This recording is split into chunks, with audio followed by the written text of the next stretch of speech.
Hey, it's your buddy Peace and Harmony here with you again today. How to feel grounded, how to feel at ease, how to feel at peace after suffering narcissistic or psychopathic abuse. This is one of the questions I get very often from people who have suffered this type of abuse.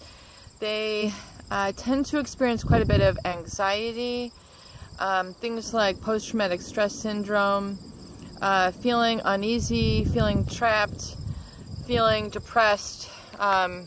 These are all really not great states to be in. And you do need to go through legitimate suffering.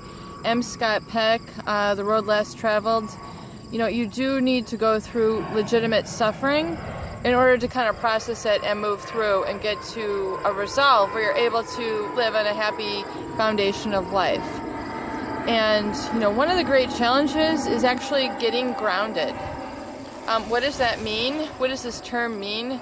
Getting grounded means feeling like a person again. It means feeling like a human again.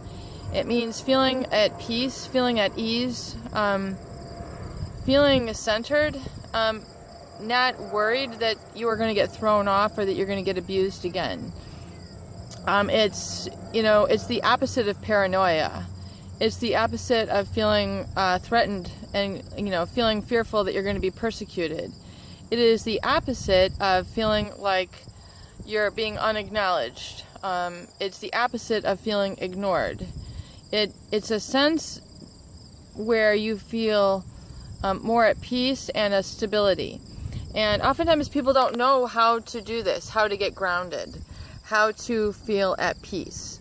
And there's a number of ways to do this. And I think a lot of it is just reducing a lot of the overstimulation that occurs in the world.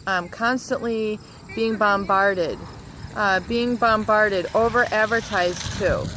I mean, my Lord, there's so much going on with the electronic and the gadgets that one feels overstimulated and, is constantly being distracted. And this, will cause one to become ungrounded, unfocused. It's, and we see the high incidence of attention deficit disorder, hyperactivity disorder. There's not an experience of being grounded, centered, focused. And so how do you combat this? How do you feel grounded again? Well, I would definitely recommend, turning off, the TV. I would recommend, turning off a lot of the negative news around you and controlling for a lot of these aspects. And definitely getting out into nature.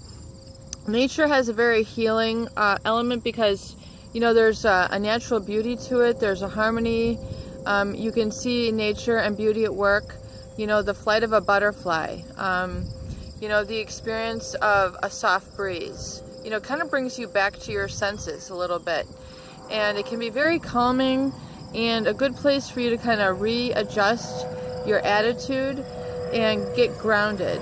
You can put your bare feet on the ground. This is a very grounding feeling. Remember what it is when you were a child and you just kind of buried your feet in the sand for a little bit, or you walked around barefoot? This can be a very grounding experience. So I would definitely recommend getting barefoot every once in a while, taking off the high heels, taking off the big gym shoes, and just getting barefoot. This can help ground you, especially when you go out into nature. There's a good sensation, there's a good feeling, there's a very great grounding quality to it. So I would definitely encourage that. Also things like gardening, getting in touch with the planting and harvest cycle, planting the baby seed, seeing a very tiny sprout. Nurturing it, going ahead and watering that, keeping an eye on it, weeding your garden. These are all very therapeutic activities in our grounding. They're connecting you to something which is going to help de-stress you. So if you haven't engaged in some sort of, therapeutic endeavor, look into that. It can be, grounding. Things like, if you were once a musician, maybe picking up an instrument and just trying to play a little bit if that's your inclination. Therapeutic art activities. If you were once an artist in a lifetime long ago, picking up some watercolors might be very therapeutic for you. Going swimming can be very grounding. You know, getting into a repetitive rhythm, going for a walk. Anything that helps kind of, you know, create a new rhythm within you that is yours and yours alone, and not like bombarded by excessive noises, can be very grounding. So I hope these ideas help, and you know, you can plug into these that are unique and proper for you, and just see how this works to help you get regrounded and de-stress. Peace and harmony here with you here today. Please share and subscribe for more great tools, videos, and discussions.